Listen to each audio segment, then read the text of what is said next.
En el siglo XIII vamos a tener una serie de paradigmas muy importantes que tienen que ver con el diálogo y la convivencia.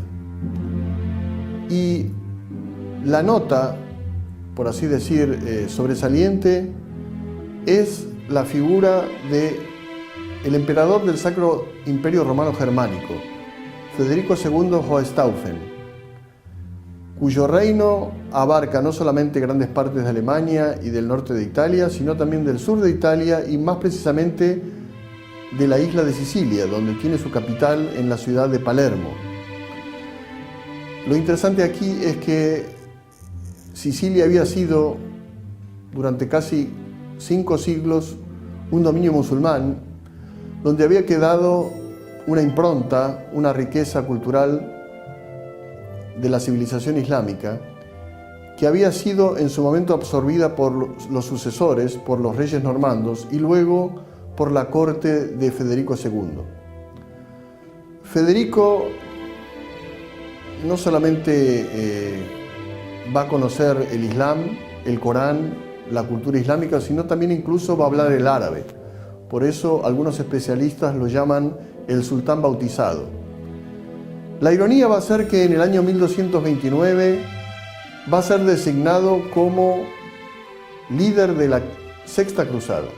Pero Federico, lejos de llevar la guerra contra los musulmanes, va a lograr un pacto secreto con el sultán Malik al-Kamel, el mismo que había tenido el diálogo con San Francisco en la cruzada anterior, en la quinta, y de esa manera no va a haber guerra.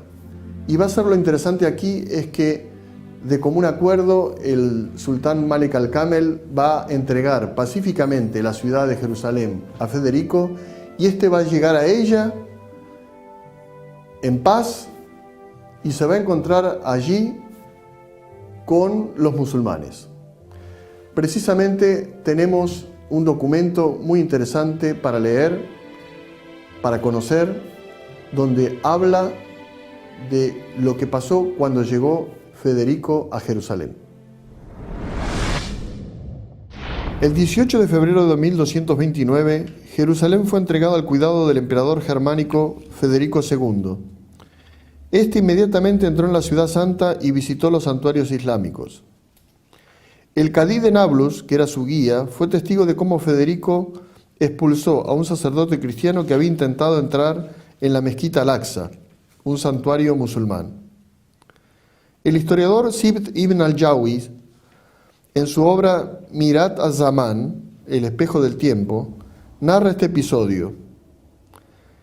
El sultán al-Kamil había ordenado al cadí de Nablus, Shamsuddin, que diese instrucciones a los muezines para que durante la estadía del emperador Federico en Jerusalén no saliese a los alminares ni lanzasen el llamado a la plegaria en la zona sagrada. El cadí se había olvidado de advertir a los muezines y así el muezín, Abdul Karim, subió esa noche y comenzó a recitar los versículos coránicos. Dios no ha tenido ningún hijo ni hay otro Dios junto a él, sino cada Dios se habría atribuido lo que hubiese creado y unos habrían sido superiores a otros. Gloria a Dios que está por encima de lo que le atribuyen. Dice la Sura 23, Aleya 91 del Sagrado Corán. Al otro día, el cadí llamó a Abdul Karim y le informó sobre la orden del sultán, y así, la segunda noche, éste no subió al minarete. A la mañana siguiente, el emperador llamó al cadí y le dijo: «Oh cadí, ¿dónde está ese hombre que ayer salió al minarete y dijo aquellas palabras?» El cadí le informó acerca de la recomendación que le había hecho el sultán. «Habéis procedido mal, oh cadí», dijo Federico. «Mi principal objetivo en pasar la noche en Jerusalén era oír la llamada a la oración hecha por el muezín. ¿Acaso si vosotros estuvieseis junto a mí en mi país, suspendería yo el repique de las campanas por vosotros? Por Dios, no lo hagáis». Distribuyó luego una suma de dinero entre los agregados que se ocupan del servicio del santuario, los muezines y devotos del mismo. Solo permaneció en Jerusalén 2 noches y regresó a Acre por temor a los templarios que querían darle muerte. En 1453 va a caer el Imperio Bizantino. Esto sucede cuando los musulmanes otomanos conquistan la ciudad de Constantinopla el 24 de mayo. A partir de entonces, Constantinopla va a ser conocida con el nombre de Estambul. El líder de los otomanos, el sultán Muhammad II, en turco Mehmet, conocido como Fatih, el conquistador, va a llegar a la ciudad y una de sus primeras decisiones va a ser que los cristianos tengan en la urbe su principal obispado, su patriarcado. Por eso es que desde 1453 a nuestros días, la Iglesia Ortodoxa griega tiene el patriarcado, su principal institución, en la ciudad de Estambul. Pero Mehmet, además, no solamente va a beneficiar a la Iglesia Ortodoxa griega, sino también a la católica. Por eso, incluso en sus dominios, más precisamente en los Balcanes, en la actual República de Bosnia y Herzegovina, va a emitir un decreto, un firmán, es decir, un poder real como protección a los frailes de la Orden de San Francisco. Por eso ahora vamos a escuchar las palabras de Mehmet en el firmán, donde garantiza la seguridad y la protección de los franciscanos. La conquista otomana de Bosnia tuvo lugar a principios de 1463. Ese mismo año el sultán Mehmet Fatih emitió un firmán, es decir, un decreto imperial, para protección del santuario franciscano de Fognica. Dice lo siguiente: yo, Mehmet, el hijo de Murad Khan, declaro ante todo el mundo que mediante este decreto sultánico, los franciscanos bonios están bajo mi protección. Por lo tanto, ordeno que nadie moleste o dañe a esta gente y sus iglesias. Vivirán en paz en mi estado y tendrán seguridad y libertad. Permanecerán en sus monasterios que están localizados en las fronteras estatales. Ninguno en mi imperio, notable, visir, sheikh o sirviente, humillará su honor o le ocasionará un daño. Tampoco nadie los insultará, pondrá en peligro o atacará sus vidas, propiedades e iglesias. Al hacer público este decreto, juro sobre mi espada, en el santo nombre de Dios, que ha creado el cielo y la tierra, en el enviado de Dios, Muhammad, y en el de los 124.000 profetas, que ninguno de mis ciudadanos se opondrá a este decreto. El edicto original, llamado en turco persa Ahnama, permanece guardado en el monasterio franciscano de Fognica. Es uno de los más antiguos documentos sobre la libertad religiosa. El decreto de Mehmet II entró en vigencia en el Imperio Otomano el 28 de mayo de 1463. Hemos recorrido una gran parte de la geografía del Islam, citando ejemplos de encuentros, de diálogos, de convivencia, y hemos estado en primer lugar en la península arábiga con el edicto del profeta, luego pasamos a Jerusalén, luego vimos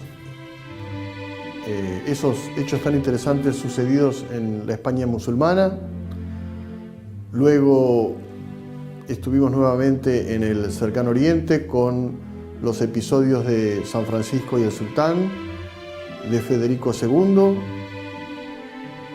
y luego encontramos al Sultán Mehmet y los franciscanos. Ahora vamos a ver un ejemplo de lo que sucedió con el emperador musulmán Akbar. Para eso vamos a conocer un episodio prácticamente desconocido.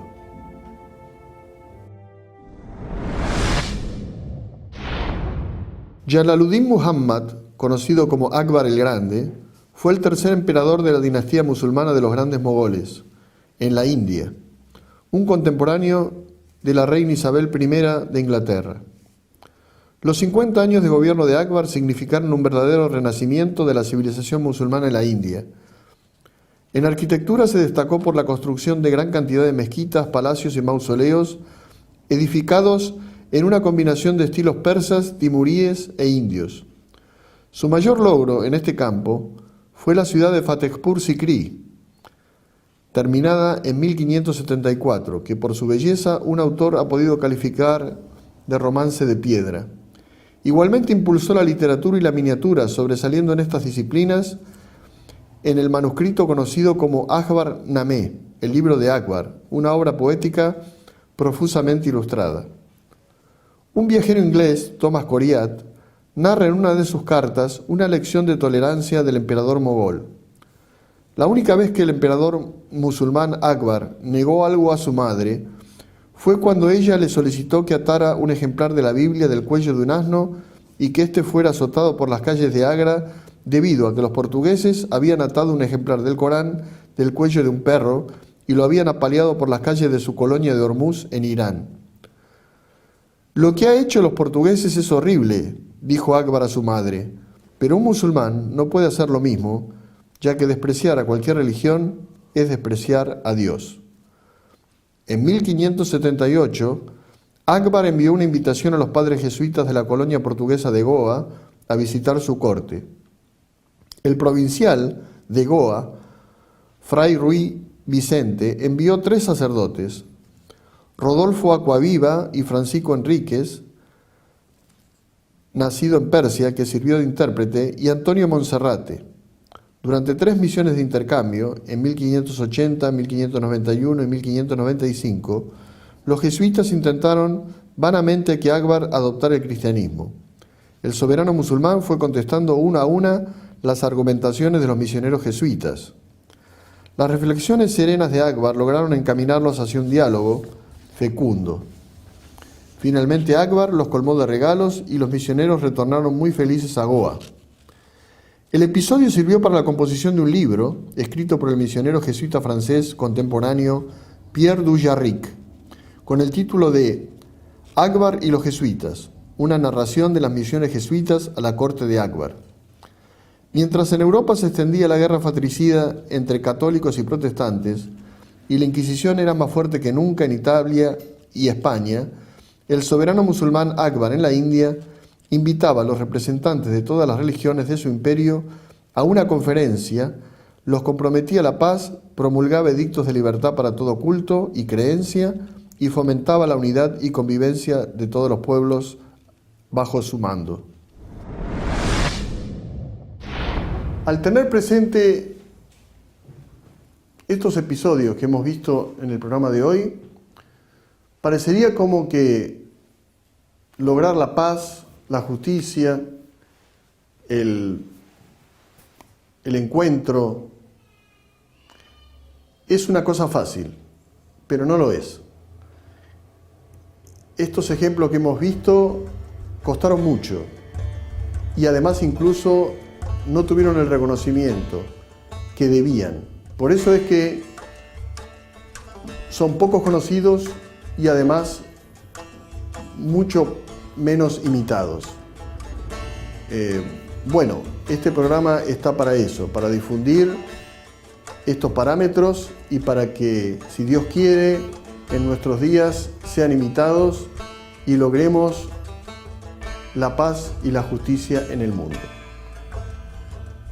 Seguiremos con este ciclo de civilización islámica. Agradecemos mucho que nos hayan acompañado y nos encontraremos en una próxima emisión. Muchas gracias.